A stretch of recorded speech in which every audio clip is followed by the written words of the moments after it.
Heading डालते हैं when D graph generator. ये जनरेटर नहीं है ना, ऐसा मत सोच लेना कि वो जो घुमाने पे स्टार्ट हो जाता है वाला जनरेटर है, नहीं है ये। ठीक है, तो ये एक्चुअली क्या है, ये एक इलेक्ट्रोस्टैटिक जनरेटर, ये स्टैटिक चार्जेस जनरेट करता है जिसकी वजह से इलेक्ट्रिक फील्ड आती है। और ये करता क्या है, ये पोटेंशियल डिफरेंस क्रिएट कर पाता है बहुत ही हाई, किस ऑर्डर का, 10⁻7 वोल्ट का अप्रोक्स बता रहा हूँ, उससे ज़्यादा भी कर सकता है ना। तो इसका वर्किंग प्रिंसिपल क्या है, तो इसके वर्किंग प्रिंसिपल है पहला कि जो शार्प एंड्स हैं वहाँ पे होता है क्या, कोरोना डिस्चार्ज, जो मैंने अभी थोड़ी देर पहले ही आप लोगों को बताया हुआ है।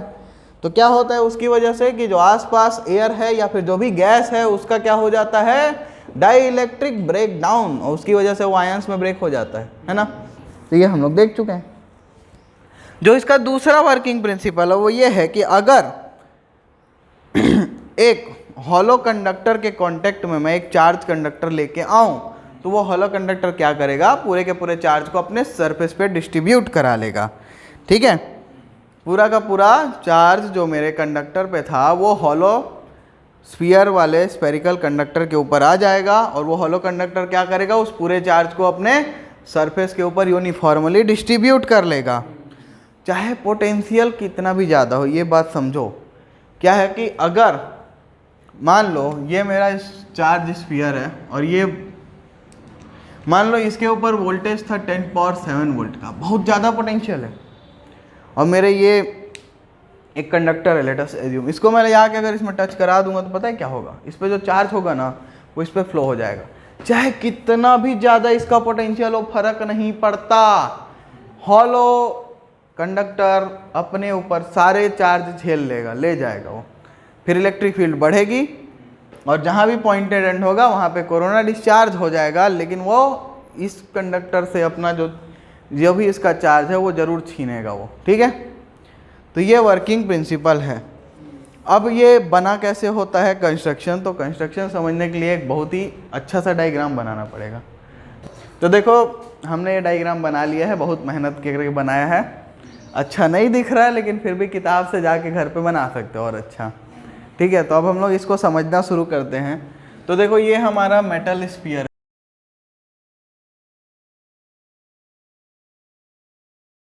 ये है अपना मेटल स्फीयर। ठीक, ये दो कंघी लगी हुई है ना, कंघी, मेरे पास तो है नहीं बाल, तुम लोगों के पास है, समझ जाओ।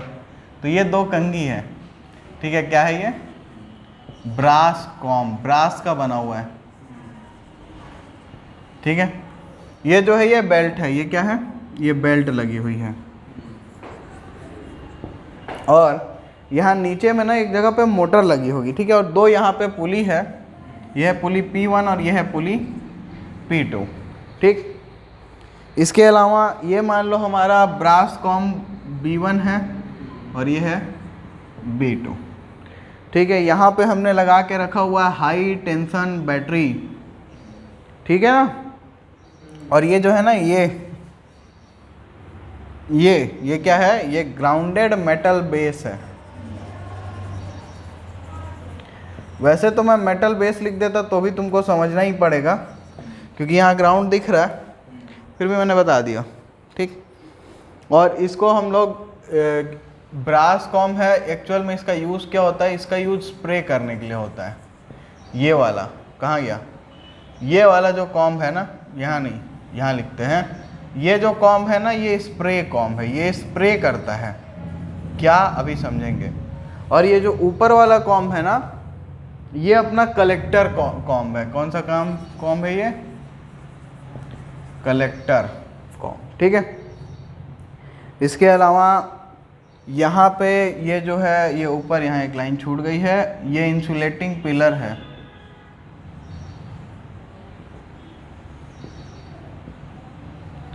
मतलब ये क्या कर रहा है, ये इस स्फीयर को ग्राउंड से इंसुलेट करने का काम कर रहा है।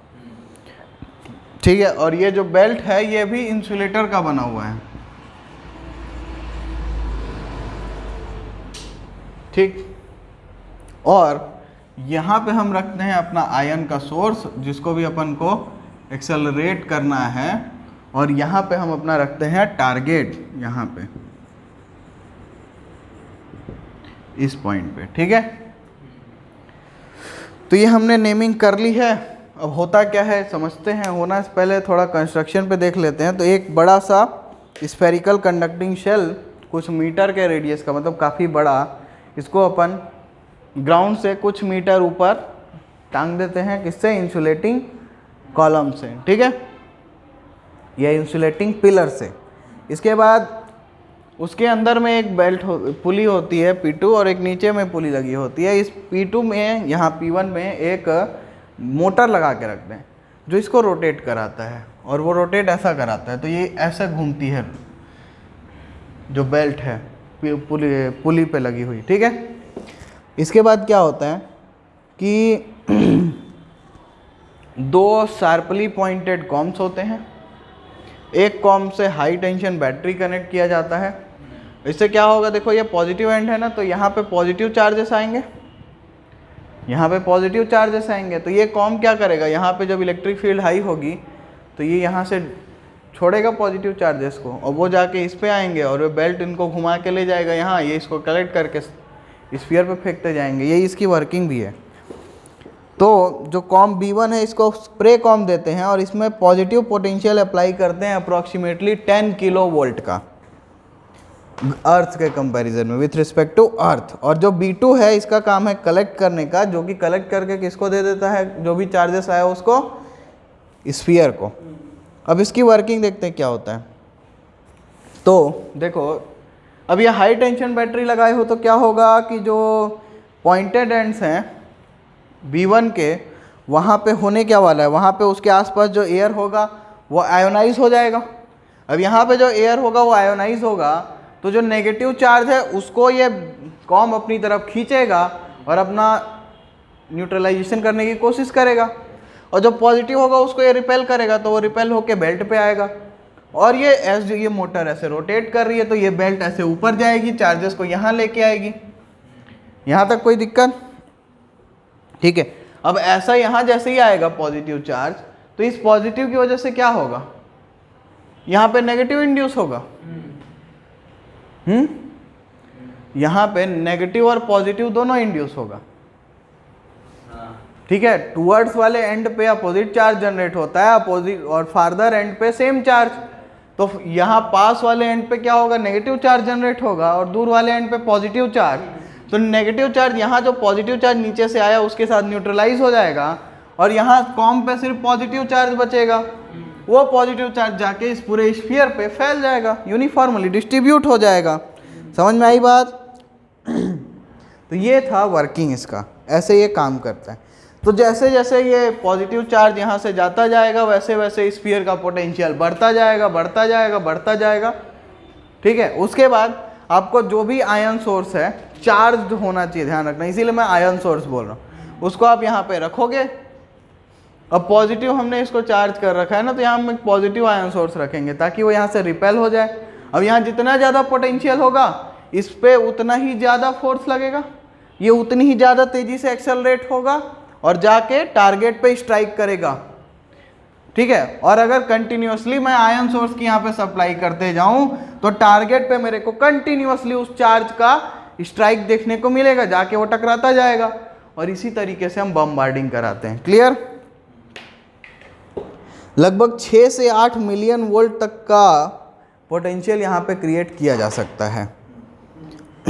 उसके अलावा इसमें एक चीज़ है कि ये जो आयन सोर्स और ये टारगेट है, इसके बीच में जो ये लगा हुआ है ना, ये क्या है, ये एक डिस्चार्ज ट्यूब है जिसका अपर एंड किस में है, स्फीयर के अंदर है, और लोअर एंड कहाँ पे है, लोअर एंड जो है वो अर्थ है। ठीक है, तो आयन सोर्स को इसके अपर एंड पे हम लोग रखते हैं, और उसकी वजह से क्या होता है, इसमें रिपल्शन जो इसको तेज़ी से नीचे एक्सेलरेट करता है, मतलब ये टारगेट की तरफ एक्सेलरेट करता है, और ये जाके टारगेट एटम्स को हिट कर देता है।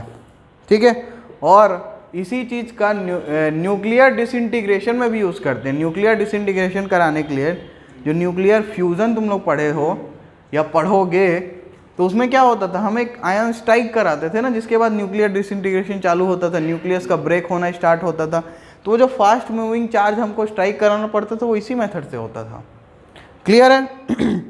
तो इसका यूज़ क्या है? इसका यूज़ है कि अपन हाई पोटेंशियल डिफरेंस जनरेट कर सकते हैं, जिसका यूज़ अपन चार्ज पार्टिकल्स को एक्सेलरेट कराने के लिए कर सकते हैं। चार्ज पार्टिकल कौन कौन से एक्सेलरेट हो सकते हैं? फॉर एग्जांपल कुछ ले लेते हैं, तो प्रोटॉन है, न्यूट्रॉन है, अल्फा पार्टिकल है, और इनको बहुत ज़्यादा हाई एनर्जी तक 10 मेगा इलेक्ट्रॉन वोल्ट के आसपास तक अपन एक्सेलरेट करा सकते हैं, जो कि हमको स्ट्रक्चर ऑफ मैटर के स्टडीज़ में यूज़ होती है। स्ट्रक्चर ऑफ मैटर के स्टडीज़ मतलब जो रदरफोर्ड का गोल्ड फॉइल एक्सपेरिमेंट था, या जितने भी एक्सपेरिमेंट जिसमें हमको चार्जेस की बम्बार्डिंग करानी पड़ती है, उन सब में इस चीज़ का यूज़ किया जा सकता है या किया भी जाता है, ऐसा कोई दिक्कत नहीं। तो इस तरीके से हमारा chapter 2 electrostatic potential and capacitance ख़त्म हो चुका है। And the next chapter we will be starting, that is current electricity. And अब हम लोग स्टैटिक चार्जेस को छोड़ के मूविंग चार्जेस की तरफ बढ़ेंगे, और जो नेक्स्ट आने वाले टॉपिक्स हैं वो इनसे I personally feel they are more interesting. अगर ध्यान से पढ़ोगे तो ज़्यादा मज़ा आएगा। ठीक है।